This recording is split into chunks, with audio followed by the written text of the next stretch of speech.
अस्सलाम वालेकुम स्टूडेंट्स, उम्मीद करती हूँ आप लोग बिल्कुल खैरियत से होंगे। कल पिछले लेक्चर में हमने स्टार्ट की थी 9th क्लास की मैथमेटिक्स की सीरीज़, जिसमें हमने चैप्टर 1 स्टार्ट किया था जो कि है मैट्रिसेस और डिटर्मिनेंट्स। हमने उसकी फ़र्स्ट एक्सरसाइज और उससे पहले जो कुछ डेफिनेशंस और एग्जांपल्स वगैरह थी वो की थी। आज हम सेकंड लेक्चर में पहले हम टाइप्स ऑफ मैट्रिसेस पढ़ेंगे, इनको थोड़ा डिस्कस करेंगे, उसके बाद हम एक्सरसाइज 1.2 करेंगे। ठीक है, चलें। टाइप्स ऑफ मैट्रिसेस हैं टोटल 12। हम लोग स्टार्ट करते हैं। Row matrix. A matrix has only one row is called row matrix. कोई भी मैट्रिक्स है जिसमें सिर्फ एक ही रो है वो कहलाएगा रो मैट्रिक्स। सिर्फ एक रो, कॉलम जितने मर्जी हों, रो एक होनी चाहिए। जैसे इसका ऑर्डर में रो बाय ऑर्डर लिखते हैं ना, रो बाय कॉलम, तो उसके रो की जगह से 1 ही आना चाहिए। आप ऐसे भी देख सकते हैं। ठीक है, जैसे मैट्रिक्स n दिया हुआ है, इसमें भी एक ही रो है, कॉलम 2 है। ठीक है, कॉलम नहीं देखनी, बस रो है, रो एक ही है ना, तो रो मैट्रिक्स कहलाएगा। इसी तरह कॉलम मैट्रिक्स है। Column matrix, A matrix has only one column is called column matrix.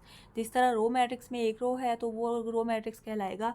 इसी तरह कॉलम मैट्रिक्स में अगर कोई भी मैट्रिक्स है जिसमें एक ही कॉलम हो, सिर्फ एक ही कॉलम हो, इसमें तो कॉलम 3 थे ना, रो एक थी, कॉलम एक ही हो, रोज़ जितनी मर्जी हो, ठीक है, वो कहलाएगा कॉलम मैट्रिक्स।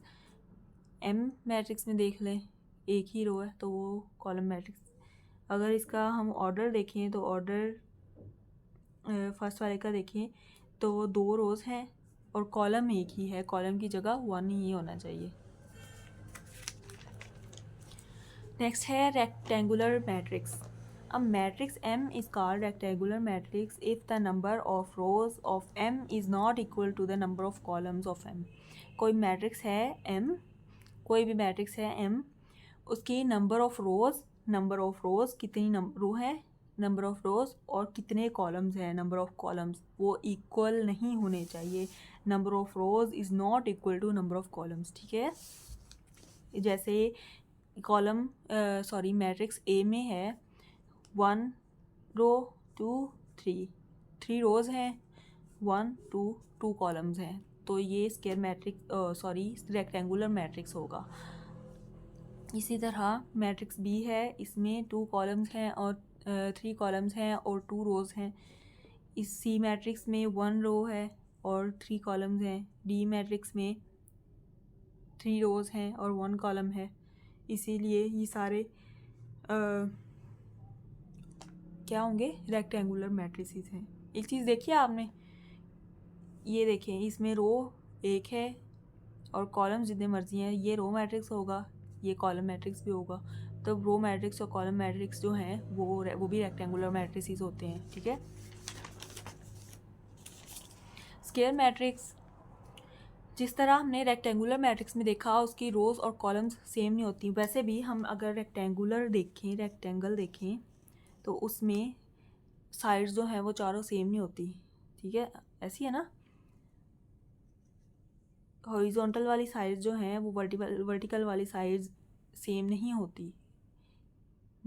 इसी तरह रोज़ भी हॉरिजॉन्टल होती हैं, कॉलम्स वर्टिकल होते हैं। ठीक है, तो बस वही देखना है हमने। इसी तरह स्क्वायर में हम देखें अगर, तो चारों साइड्स सेम होती हैं, तो इसकी वर्टिकल और हॉरिजॉन्टल सेम होते हैं ना। इसी तरह बस ये देखना है, then if the number of rows is equal to the number of columns then that matrix is called square matrix. कोई भी मैट्रिक्स है उसकी रोज़ और कॉलम्स, उसके नंबर ऑफ रोज़ और नंबर ऑफ कॉलम्स हैं वह सेम होने चाहिए। जैसे उसका ऑर्डर रोज़ और कॉलम्स का सेम होगा। देख रहे हैं ना आप, इसकी रोज़ भी 2 हैं, कॉलम्स भी 2 हैं। बी में रोज़ 3 हैं, कॉलम्स भी 3 हैं।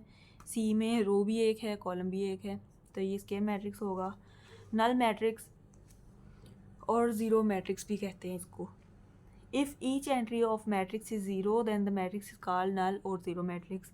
इसको रिप्रेजेंट करते हैं कैपिटल ओ से, और क्या होता है ज़ीरो मैट्रिक्स? ज़ीरो मैट्रिक्स वो होता है जिसकी ऑल एंट्रीज़, मतलब एंट्रीज़ क्या होती हैं? उसके एलिमेंट्स सारे, ठीक है, सारे एलिमेंट्स जो हैं वो ज़ीरो होंगे, तो वो नल या फिर ज़ीरो मैट्रिक्स कहलाएगा। Transpose of a matrix. A matrix obtained by changing the rows into columns और columns into rows। कोई भी मैट्रिक्स है, अगर हम उसकी रोज़ को कॉलम्स दूसरे मैट्रिक्स में लिख के कॉलम्स बना दें, सारी रोज़ को कॉलम्स बना दें, तो या फिर कॉलम्स को रोज़ बना दें, तो वो ट्रांसपोज आ जाएगा। कैसे? यहाँ पे बताती हूँ मैं आपको एग्जांपल से। ए मैट्रिक्स है, इसकी ये रोज़ हैं R1 R2 R3। इन रोज़ को लेना है, ये रो ली है हमने, इसको हमने कॉलम बना दिया, ठीक है, ये बन गया कॉलम। फिर ये रो ली है, ये बन गया कॉलम। ये रो ली है, ये बन गया कॉलम 3। तो ये ट्रांसपोज आ गया, ट्रांसपोज ऑफ ए कहलाएगा, ठीक है। इसी तरह बी में देखें, R1 R2, ये रो ली है हमने B1 की फर्स्ट रो, वो उसका फर्स्ट कॉलम बन गया बी ट्रांसपोज का, ठीक है। सेकंड रो ली है, वो सेकंड कॉलम बन गया बी ट्रांसपोज का, तो ये ट्रांसपोज आ गया उसका। इसी तरह सी में एक ही रो है, उसको हमने कॉलम बना दिया। अच्छा, एक नोट है, if matrix A is of order 2/3, कोई भी मैट्रिक्स ए है जिसकी 1 2 3 4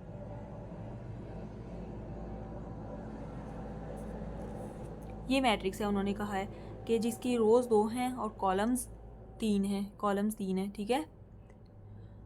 अगर हम उसका ट्रांसपोज जो जब लेंगे तो उसका ऑर्डर चेंज हो जाएगा और उसकी रोज़ जो हैं वो कॉलम में, अगर इसका ट्रांसपोज लें हम, रोज़ को कॉलम में कन्वर्ट कर दें 1 2 5 3 4 6, तो रोज़ उसकी 3 बन जाएंगी और कॉलम्स उसके 2 बन जाएंगे, ठीक है। यही उन्होंने कहा है कि कोई भी मैट्रिक्स ए है, अगर उसका ऑर्डर है 2 रोज़ हैं और 3 कॉलम्स हैं, देन उसका ट्रांसपोज लिया और उसका ऑर्डर बन जाएगा 3 रोज़ बन जाएंगी और 2 कॉलम्स बन जाएंगे।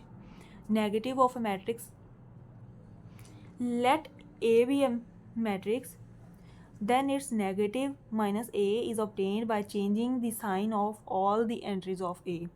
कोई भी मैट्रिक्स ए है हमारे पास, अगर हम उसकी सारी एंट्रीज़ के एक एक एंट्री का साइन चेंज कर देंगे तो वो नेगेटिव मैट्रिक्स बन जाएगा, ठीक है। इसमें क्या किया है हमने, देखें 1 है यहाँ पे -1 कर दिया, यहाँ पे -2 है, यहाँ पे +2 कर दिया, -3 है तो यहाँ पे -3 कर दिया, 4 है -4 कर दिया, तो उसके सारे साइंस चेंज कर दिया ना हमने, जो प्लस थे वो माइनस कर दिए, जो माइनस थे वो प्लस कर दिए, वो हो जाएगा नेगेटिव मैट्रिक्स। उसको हम डिनोट करेंगे माइनस, जैसे ए मैट्रिक्स है तो -a, m मैट्रिक्स है तो -m के साथ। नेक्स्ट है सिमेट्रिक मैट्रिक्स। स्क्वायर मैट्रिक्स, यहाँ पे एक कंडीशन है कि स्क्वायर मैट्रिक्स ही हो, ठीक है। स्क्वायर मैट्रिक्स लेना है, is symmetric if it is equal to its transpose.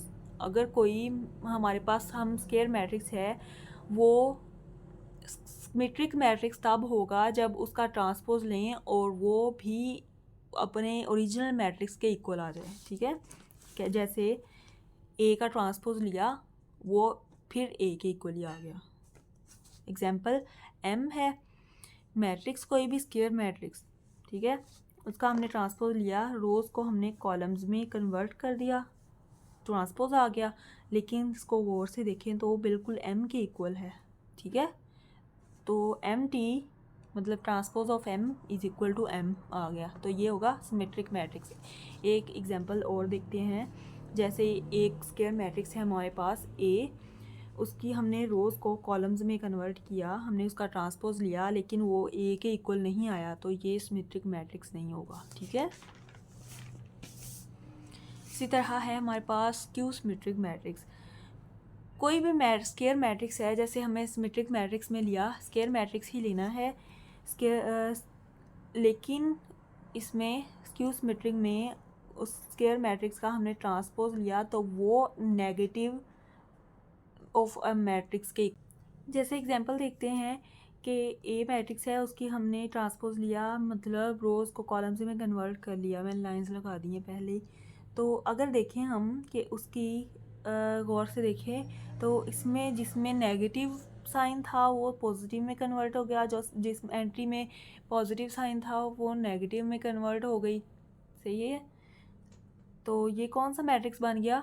Negative of matrix बन गया। इसके इक्वल आ गया ना -a के, तो ये स्क्यू सिमेट्रिक मैट्रिक्स होगा। इसी तरह एक नेक्स्ट है diagonal matrix. A square matrix A is called, इसमें भी कंडीशन है कि स्क्वायर मैट्रिक्स ही होगा। Square matrix A is called a diagonal matrix if at least one of the entries of its diagonal is not zero and non-diagonal entries are zero। Example से समझाती हूँ मैं आपको कि देखें, ए मैट्रिक्स है और स्क्वायर मैट्रिक्स है, ठीक है। उसकी डायगोनल ये होता है, ये लाइन डायगोनल होती है। डायगोनल एंट्रीज जो हैं कम से कम एक डायगोनल एंट्री कोई भी, ये हो सकती है, ये हो सकती है, या ये हो सकती है, नॉन ज़ीरो हो, मतलब ज़ीरो के अलावा कुछ और, ठीक है। और बाकी नॉन डायगोनल एंट्रीज जो हैं वो ज़ीरो होंगी, ठीक है। तो ये मैट्रिक्स कहलाएगा डायगोनल मैट्रिक्स। इसी तरह बी और सी है, देखें इसमें दो एंट्रीज नॉन ज़ीरो हैं और बाकी सारी तो होनी ही चाहिए लाजमी डायगोनल। तरह 2x2 ऑर्डर का मैट्रिक्स है और 3 और n, एक 1 by 1 का ऑर्डर का भी लिख दिया मैंने यहाँ पे। ये 2, ये भी डायगोनल मैट्रिक्स है। Scalar matrix. A diagonal matrix is a scalar matrix if all the diagonal entries are same और non-zero। क्या मतलब है इसका? इसका मतलब है कि स्केलर मैट्रिक्स में सारी डायगोनल एंट्रीज सेम होना चाहिए, नंबर ज़ीरो नहीं आ सकता, सारी सेम। मींस कि यहाँ पे अगर ज़ीरो ज़ीरो हम लिखें, अगर ज़ीरो ज़ीरो लिखें तो ये सारा मैट्रिक्स जो है वो डायगोनल रहेगा ही नहीं। अगर 1 1 लिखेंगे तो वो आगे हम पढ़ेंगे तो वो आइडेंटिटी बन जाएगा, ठीक है। इस 0 और 1 इक्वल नहीं होगा, 1 नहीं लिखेंगे, लेकिन 2 3 4 ऑल डायगोनल एंट्रीज सेम होंगी, तो वो स्केलर डायगोनल मैट्रिक्स होगा। Identity matrix. Diagonal matrix is called identity if all diagonal entries are 1। जिस तरह स्केलर की स्केलर मैट्रिक्स जो है ना, उसकी सारी एंट्रीज सेम होनी चाहिए, लेकिन 1 और 0 के अलावा कोई नंबर। इसी तरह डायगोनल एंट्रीज जो हैं वो सिर्फ 1 होनी चाहिए, तो वो आइडेंटिटी मैट्रिक्स कहलाएगा। सही है। कोई भी डायगोनल मैट्रिक्स होगा, उसकी सारी डायगोनल एंट्रीज जो हैं वो 1 के इक्वल होंगी, तो वो आइडेंटिटी मैट्रिक्स कहलाएगा। नेक्स्ट है तो एक नोट है, इसमें है scalar matrix is and identity matrix are diagonal. Scalar matrix और आइडेंटिटी मैट्रिक्स दोनों हमेशा डायगोनल होते हैं, वो उनकी डेफिनेशंस में भी है कि डायगोनल मैट्रिक्स ही लेना है, लेकिन हर डायगोनल मैट्रिक्स जो है वो स्केलर या आइडेंटिटी नहीं होता, ठीक है। नेक्स्ट हम एक्सरसाइज स्टार्ट करते हैं, वो एक्सरसाइज 1.2। कुछ क्वेश्चंस मैं बुक पे करने वाले हैं, बुक पे ही करवाऊँगी आपको। From the following matrices identify unit matrices, row matrices, column matrices and null matrices. कौन कौन से हमने फाइंड करने हैं, आइडेंटिफाई करने हैं? यूनिट, रो, कॉलम और नल, ठीक है। फर्स्ट वाला तो है, इसकी सारी एंट्रीज ज़ीरो हैं, तो ये होगा नल मैट्रिक्स। इसमें इसकी में क्या नज़र आ रहा है आपको? कॉलम्स तो इसके 3 हैं, रो एक ही है, तो ये रो मैट्रिक्स होगा। इसमें रोज 3 है, कॉलम एक ही है, तो ये कॉलम मैट्रिक्स होगा। ये कौन सा मैट्रिक्स है? इसकी डायगोनल, ये डायगोनल मैट्रिक्स लग रहा है ना आपको, लेकिन एक और भी चीज़ नज़र आ रही है कि इसमें डायगोनल एंट्रीज जो हैं वो क्या है? 1 यूनिट, तो ये आइडेंटिटी मैट्रिक्स होगा। ये क्या होगा? इसकी सारी एंट्रीज ही ज़ीरो है ना, तो ये नल मैट्रिक्स होगा। ये वाला कौन सा मैट्रिक्स होगा? ये भी कॉलम मैट्रिक्स होगा। From the following matrices identify square matrix, row matrix, identity matrix, rectangular matrix, column matrix और नल मैट्रिक्स। देखते हैं ये कौन सा मैट्रिक्स है? इसकी रोज़ कितनी है? 1 2, कॉलम्स 1 2 3। तो ये रेक्टेंगुलर मैट्रिक्स लग रहा है, रेक्टेंगुलर मैट्रिक्स। ये कॉलम मैट्रिक्स, ये स्क्वायर मैट्रिक्स, रोज़ और कॉलम्स सेम है। ये आपको लग रहा है ना आइडेंटिटी मैट्रिक्स। इसकी रोज़ और कॉलम्स सेम नहीं है, तो ये रेक्टेंगुलर मैट्रिक्स होगा। ये रो मैट्रिक्स है, इसकी सिर्फ एक रो है इसमें। ये कॉलम मैट्रिक्स होगा, इसमें एक ही कॉलम है। ये कौन सा मैट्रिक्स है?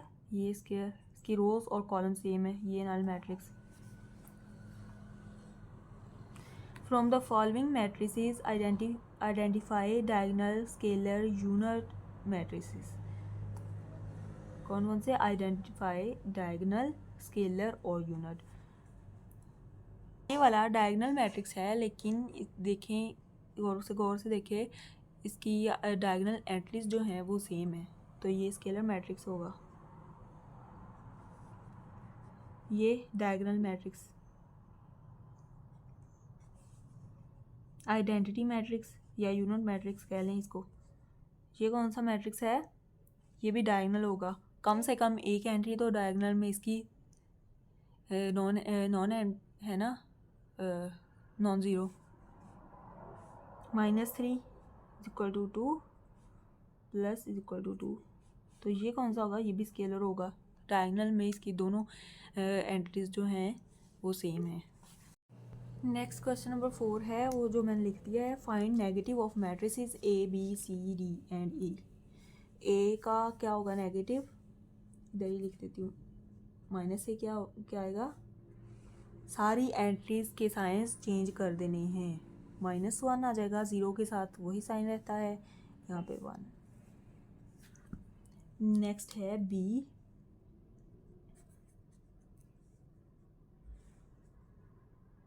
3 2 -1 1।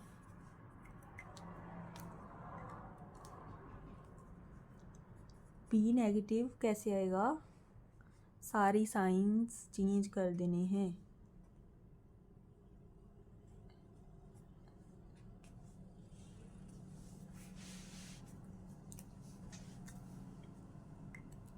C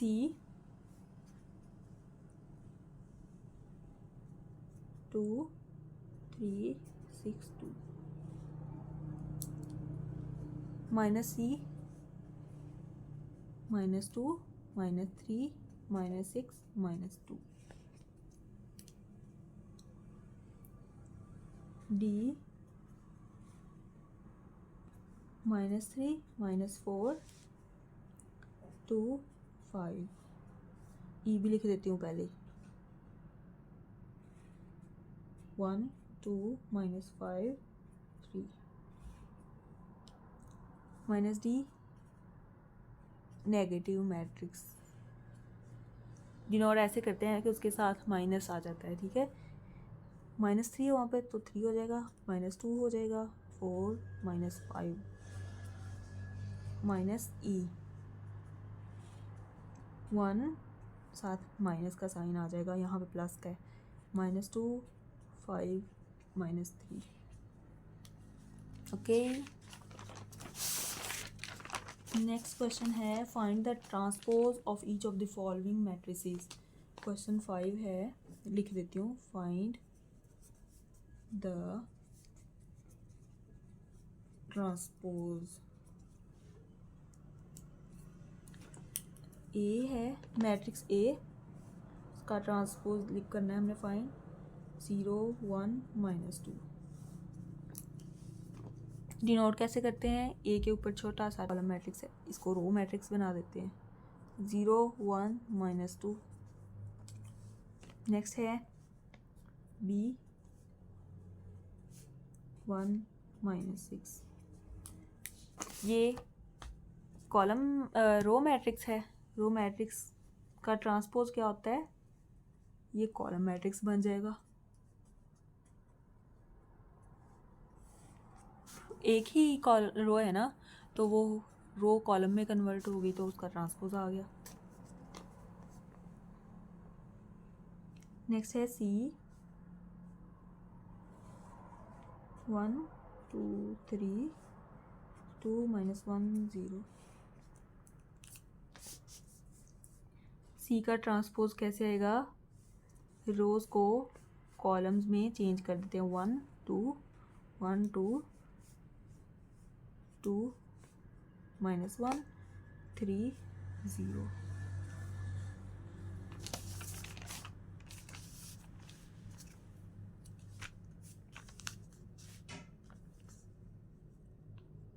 D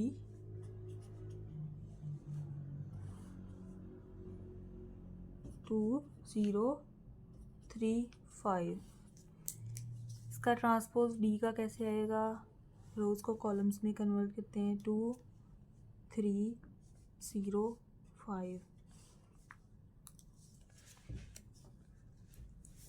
E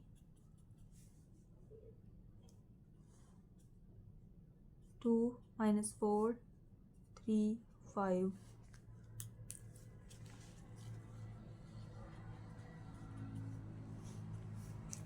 to 3 -4 5। Next है एफ 1 3 2 4। डिनोट कैसे करते हैं? ऊपर छोटा सा टी 1 2 3 4। ये हो गया ट्रांसपोज। नेक्स्ट करते हैं क्वेश्चन नंबर 6। उन्होंने कहा है वेरीफाई दैट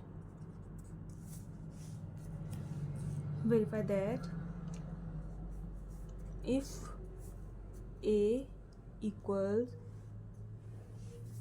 1 0 2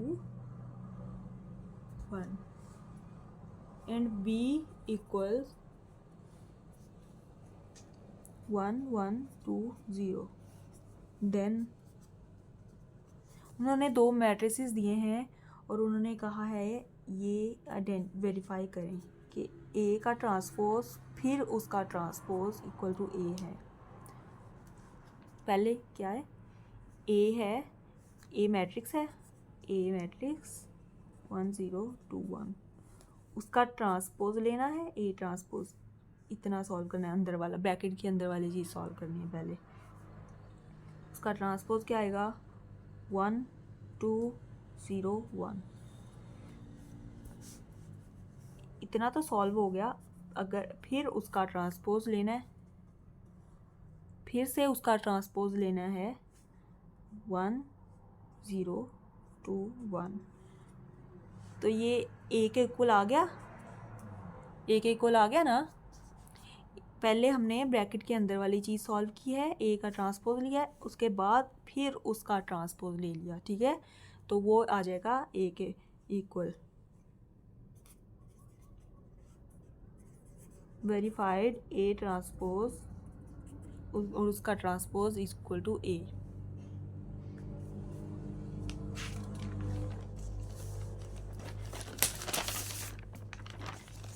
इसी तरह सेकंड पार्ट है हमें दिया हुआ बी ट्रांसपोज और फिर उसका transpose equal to B. B क्या है? मैट्रिक्स दिया हमें 1 2 1 0। पहले हमने ब्रैकेट के अंदर वाला पार्ट सॉल्व करना है। B transpose is equal to 1, इसका ट्रांसपोज लेंगे 1 1, रो को कॉलम बना दिया, फिर रो को दूसरी रो को कॉलम बना दिया। ये अंदर वाला पार्ट सॉल्व हो गया। अब इस पार्ट के का फिर से ट्रांसपोज ले लिया 1 2 1 0। ये बी के इक्वल है, दोनों मैट्रिसेस इक्वल है ना। तो verified B transpose equal to B. B transpose फिर दोबारा उसका ट्रांसपोज इक्वल टू 0। आज का हमारा लेक्चर ख़त्म होता है। हमने एक्सरसाइज 1.2 की है और कुछ टाइप्स की हैं। नेक्स्ट लेक्चर में हम कुछ रूल्स और एडिशन और सब्ट्रैक्शन के रूल्स और कुछ लॉज वगैरह करेंगे। उसके बाद हम एक्सरसाइज 1.3 करेंगे। तब तक अपना ख्याल रखें। अल्लाह हाफिज़।